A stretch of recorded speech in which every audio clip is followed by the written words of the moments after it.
bentornati nel forum. Ci stiamo avvicinando a Natale, periodo per stare tutti insieme, in cui siamo tutti più buoni, quindi mi sembra il caso di parlare di un gioco di ruolo a tema, che ci parla anche un po' magari del nostro futuro e magari del nostro presente. Quindi andremo a recensire Mutant Year Zero, un gioco di ruolo in cui dei mutanti disperati cercano di sopravvivere in un mondo post-apocalittico.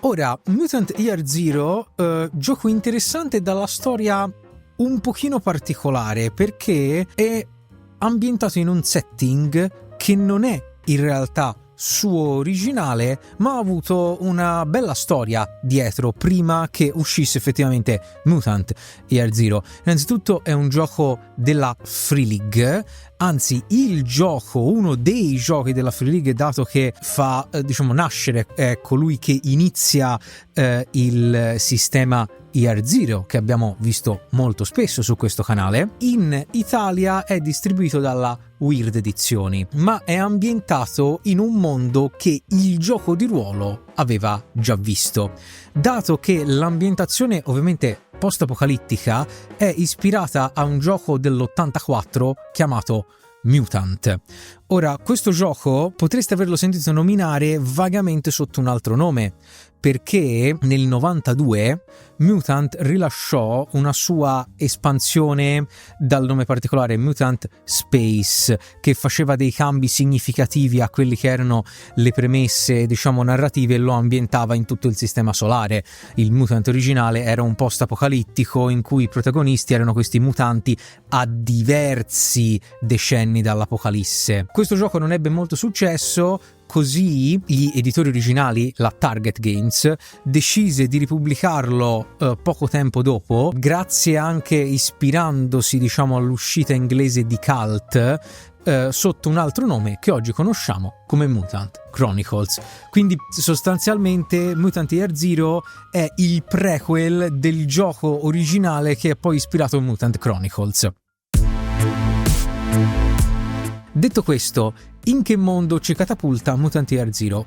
È un post-apocalittico, oserei dire, classico. La civiltà come la conosciamo noi è finita per tutta una serie di guerre o comunque disastri nucleari, sfruttamento delle risorse naturali e una piaga, una malattia terribile chiamata la peste rossa, che non si sa bene come sia stata sguinzagliata nel mondo, ma che comunque ha aiutato a far andare in vacca tutto. Cosa hanno la Free League contro le cose rosse che diffondono matti? Non si sa. Fatto sta che voi siete i sopravvissuti a pochi anni da questo disastro. Non dovete per forza essere ancora mutanti, ma ovviamente tutto quello che è successo vi ha sostanzialmente portato a essere persone che devono sopravvivere in un mondo terribile, violento e, perché no, accanto a quelli che sono già diventati mutanti. Non ci viene esattamente molto bene spiegato poi com'è questo mondo post-apocalittico. Ora, sicuramente se avete giocato a Mutant Chronicles o al Mutant vero e proprio avete bene o male una vostra idea, ma quello che veramente devo apprezzare è che il manuale ci dà un'idea di quello che potrebbe essere il mondo di Mutant Year Zero. In realtà è un post-apocalittico, direi, abbastanza classico, quello che potremo ritrovare nella serie di Stalker, di cui tra l'altro voglio fare uno shout out, è uscito il 2 poco tempo fa, oppure di un Metro 2033, cosa che è secondo me interessante perché vi è un altro richiamo all'interno di Mutant Year Zero, il fatto che i proiettili vengono utilizzati come moneta di scambio, ma nulla vi vieta, decidendolo con il vostro party, di poter ambientare questo mondo post-apocalittico in un'altra maniera. Volete un vero e proprio inverno nucleare, quasi tipo Frostpunk? Lo potete fare. Volete qualcosa di più, alla critica sociale, magari una wasteland alla Fallout, in cui i vizi e i peccati del mondo precedente non sono ancora terminati, ma continuano in un qualche modo a vai infettare il mondo post-apocalittico, potete farlo anche quello, oppure volete un classico deserto ormai privato di qualsiasi tipo di risorsa alla Mad Max, non ci sono problemi. Fatto sta che ci saranno due punti fermi che dovete sempre tenere in conto. Uno è l'arca. L'arca è la vostra base, è questo luogo lasciato dalla civiltà precedente che in un qualche modo ha fatto sì che la vostra piccola comunità potesse sopravvivere. L'altro è la zona. La zona, reminiscente di Stalker, direi, è tutto ciò che c'è intorno a voi, è una zona anomala, ricca di radiazioni e pericoli, ma anche ricca di tesori che dovete esplorare, perché l'arca non è autosufficiente. Voi siete gli esploratori che verranno mandati dall'arca nella zona per cercare tutto quello che gli serve per sopravvivere. Da questo punto di vista è molto simile a quello che potreste fare nel gioco di The Walking Dead. C'è una premessa che vedremo ritornerà molto spesso, che rende Mutant Year Zero un gioco molto simile a The Walking Dead sotto certi aspetti, che rende The Walking Dead molto più simile a Year Zero sotto certi aspetti.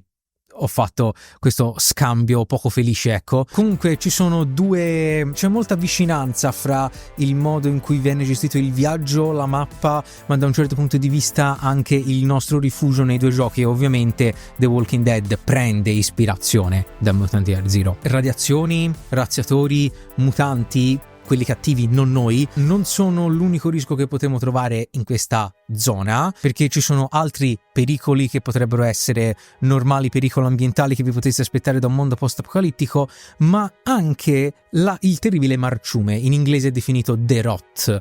È questa sorta di piaga biologica che ricopre mano a mano tutto e nessuno sa da dove arrivi e come si può sostanzialmente fermare, e va evitata quando viene trovata. La zona è anche ovviamente ricca di tesori, ricca di reperti, come vengono chiamati nel manuale, che sono tutte quelle cose che voi potete trovare che fanno parte o meno della civiltà passata, che possono aiutare sia voi a sopravvivere meglio, sia l'arca a continuare a prosperare. C'è una leggenda però che tutti coloro che abitano l'arca e che esplorano la zona si raccontano, un luogo che tutti cercano di raggiungere. Eden, questa sorta di paradiso solo sussurrato, si dice sia l'unico posto ormai al sicuro da tutti gli orrori che infestano ormai il mondo di Mutant Year Zero. È il luogo teoricamente che va trovato all'interno della zona e bisogna riuscire a portare tutti al sicuro. Ora, non si sa se questo Eden esista veramente, sta a voi scoprire questo piccolo mistero.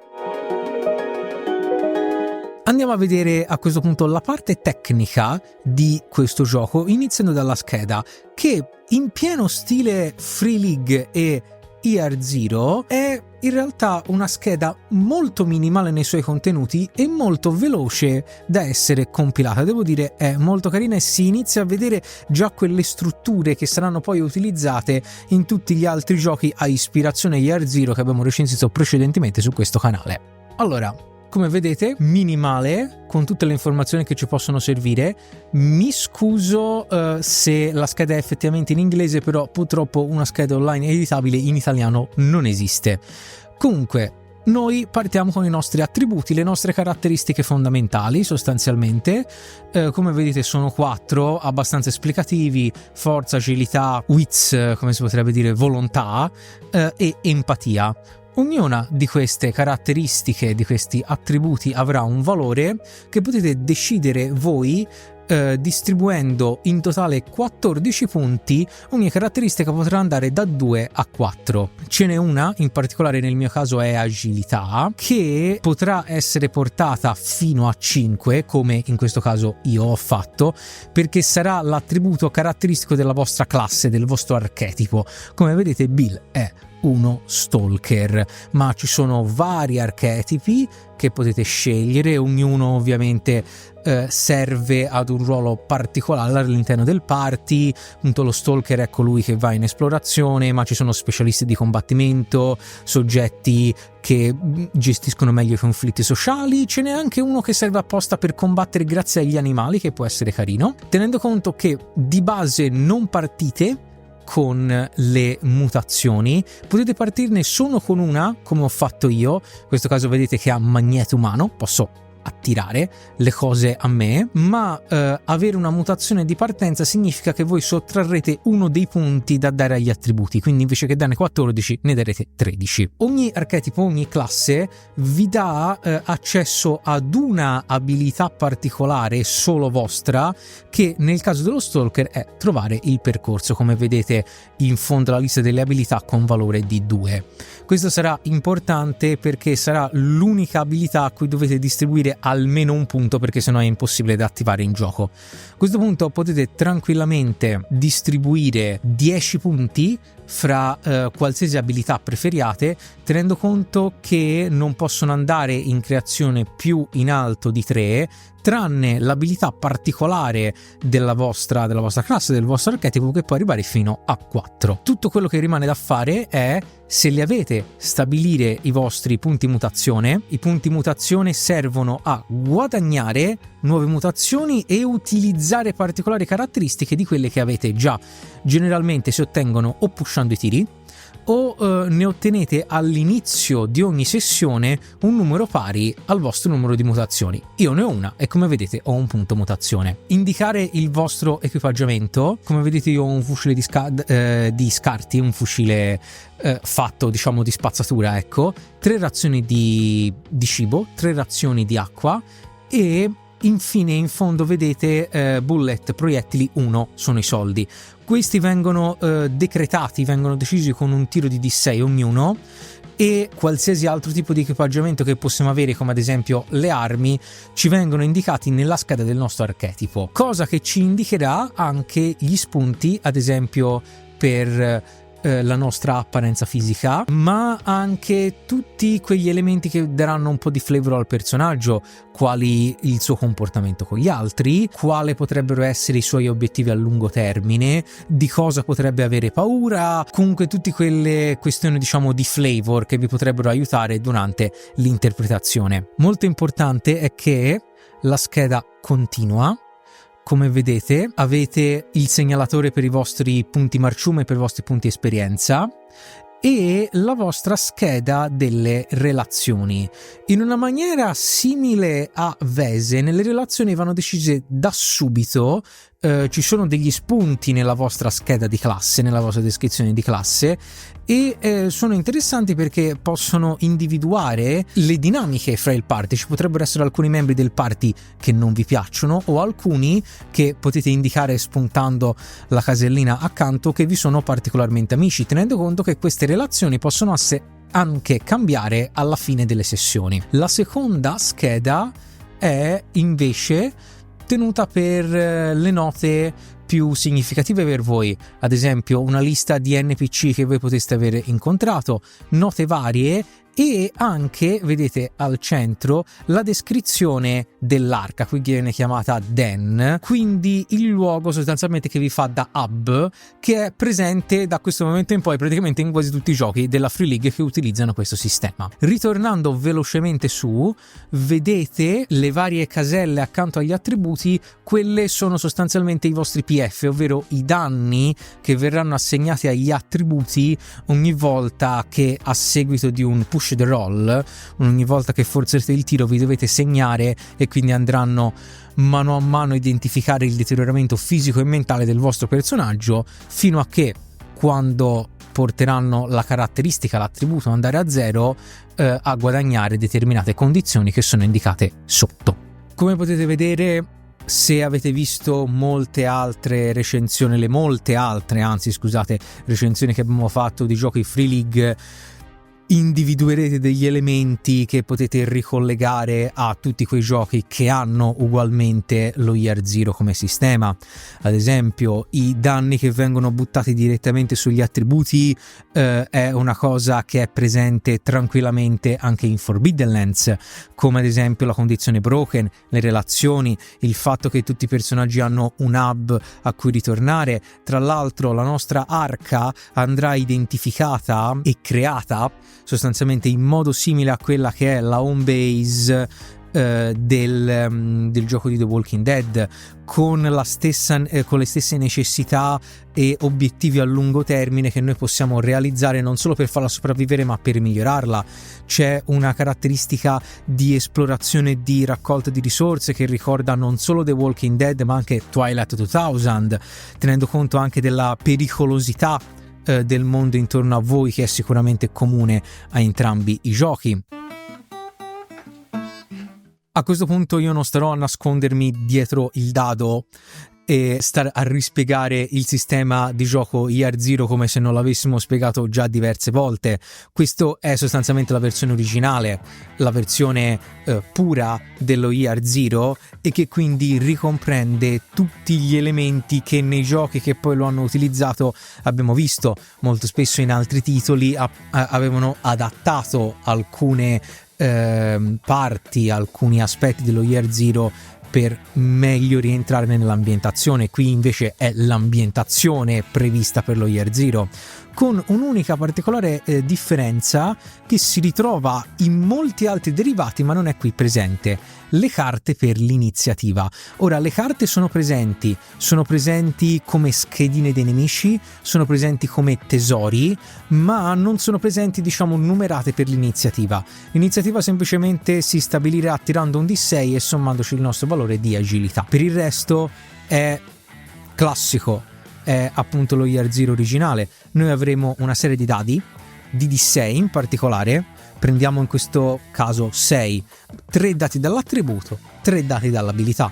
Noi a questo punto li andremo a tirare e andremo a identificare il numero di 6 che abbiamo ottenuto. In questo caso non si vede, ma io ne ho ottenuto 1 su questo dado rosso. Questo è un successo. Quello che vogliamo fare si è avverato. Siamo riusciti a ottenere un successo appunto nella nostra attività, tenendo conto che il master potrebbe alcune volte chiedere un numero di successi maggiori per cose particolarmente difficili. Nel caso otteniamo un 1, questo inizialmente non avrà effetto. Questo avrà effetto esclusivamente nel caso in cui decidiamo di forzare il tiro, e a questo punto quell'1 che conta come fallimento più tutti gli altri 1 che abbiamo ottenuto andranno a identificare dei danni alle nostre caratteristiche, ma allo stesso modo andranno a identificare un numero di punti mutazione che noi potremo usare per generare una nuova mutazione. È in un certo senso il nostro fisico che si ricombina a seguito di un grande trauma e funziona come una sorta di contrappasso positivo per i danni che ci siamo sostanzialmente presi e il nostro eventuale fallimento, tenendo conto che a questo punto i tiri che hanno già ottenuto un successo è meglio non pusharli. Altro tipo di dado, che in questo caso rappresenterò con questo dado di legno marrone, è il dado equipaggiamento, il dado gear. Durante le nostre avventure noi potremo utilizzare come dadi bonus il nostro equipaggiamento, tenendo conto che ci fornirà un successo nel caso di un 6, ma si potrebbe rompere o esaurirsi nel caso otterremo un 1. Io ho fatto l'esempio con i numeri, ma esistono dei dadi appositi per lo Year Zero Engine che sono molto semplicemente con dei simboli che sostituiscono l'1 e il 6 per i dadi normali, dadi azione. In questo caso il 6 è sostituito da un simbolo esattamente come potrebbe essere questo dado qui, un simbolo della radioattività. L'1 è sostituito con il simbolo del biohazard, appunto perché vi fa mutare, mentre nel dado per l'equipaggiamento l'1 sarà sostituito con un piccolo segno di esplosione per dimostrare che qualcosa si è rotto. Per il resto comunque potete tranquillamente giocare con i D6 normali e utilizzare i 6 e gli 1 come punti di riferimento. Per quanto riguarda altri aspetti del sistema, in realtà lo Year Zero è tutto qua, tenendo conto che quando giocate a Mutant ci sarà un aspetto di esplorazione della mappa molto forte, ogni attraversamento di una sezione della mappa richiederà un tiro di viaggio e per zone nuove dei tiri di esplorazione, per cui gli stalker saranno molto utili perché generalmente sono quei soggetti che esplorano effettivamente una zona, diventando un personaggio quasi come erano quelli consigliati per l'esplorazione in Ryutama, in particolare il bardo. Quindi anche qui potete farvi un party con dei ruoli ben identificati. La questione dell'esplorazione è molto interessante anche per il motivo che sostanzialmente magari vi può servire come spunto d'avventura, magari semplicemente è: abbiamo osservato degli avvenimenti strani in questa zona inesplorata vicino all'arca, andate a vedere cosa sta succedendo per verificare che non sia un pericolo che ci possa davvero minacciare. In considerazione, lo Mutant Year Zero è un gioco interessante, devo dire, un post-apocalittico direi dal taglio classico, che può essere adattato secondo i vostri gusti nei metodi più svariati, con un sistema veloce e particolarmente amichevole, si potrebbe dire, nei confronti dei giocatori, che permette sì una buona anche complessità tecnica, se volete, con la possibilità di crearvi un personaggio con una serie di abilità e talenti anche abbastanza vario, potremmo dire, ma allo stesso modo si è dimostrato un sistema molto adattabile, malleabile, elastico, adatto per essere utilizzato in molti altri giochi e in molti altri contesti. Da questo punto di vista lo potremmo definire un sistema che ha avuto un buon successo, sempre tenendo conto di quelle considerazioni che ha fatto Daniele parlando ormai dello Year Zero, che si vede ormai che quasi viene replicato in maniera quasi perfetta per tutti i giochi. È diventato ormai non solo un marchio di fabbrica, ma anche sostanzialmente una sorta di rifugio di home base per la Free League, per attaccarlo a qualsiasi tipo di gioco.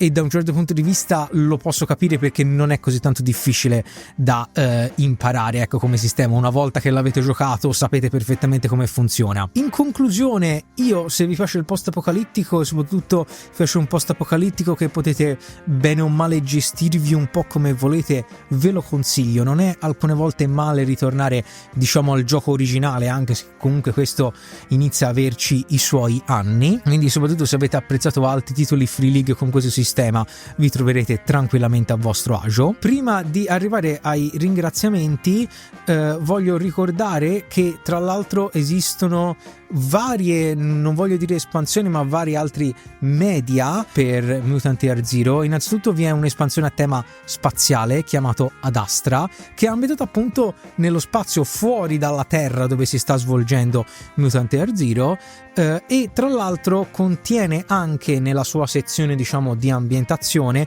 una spiegazione sull'avvento, sulla creazione di quella famosa peste rossa, che è stato uno dei motivi che ha portato il mondo in queste condizioni. Esiste uno skirmish game che è basato, almeno visivamente, sul videogioco di Mutant Year Zero, che si chiama appunto Year Zero Mutant Road to Eden, facendo riferimento appunto al gioco di ruolo. È un gioco strategico a turni reminiscente del sistema di XCOM, mi verrebbe da dire, e anche questo ha i suoi anni. Lo controllai un po' di tempo fa, diciamo, e non brillava per perfezione tecnica, ma sembra che negli ultimi anni si è migliorato, ecco, abbia fatto un discreto successo. Tra l'altro lo sfondo che avete visto per la scheda è uno dei wallpaper di quel videogioco. Detto questo, se questo video vi è piaciuto, io vi invito a mettere mi piace, condividerlo, passare dalle nostre pagine social. Abbiamo Facebook, Instagram, TikTok, ma anche un gruppo Telegram per fare due chiacchiere più in tempo reale con noi sul gioco di ruolo. Devo ringraziare infine la Free League per averci mandato appunto la copia con cui abbiamo potuto recensire questa, diciamo, loro prima pietra miliare nel mondo e nella libreria di gioco di ruolo Free League. Vi invito, se non l'avete ancora fatto, a abbonarvi al canale, tanto il costo è irrisorio, per avere qualche contenuto in più, tra cui lo sneak peek, diciamo, la possibilità di sapere prima che cosa uscirà nei nostri video e qualche stickers con le nostre due orribili facce. Francesco da fare un sentenziam, chiudo.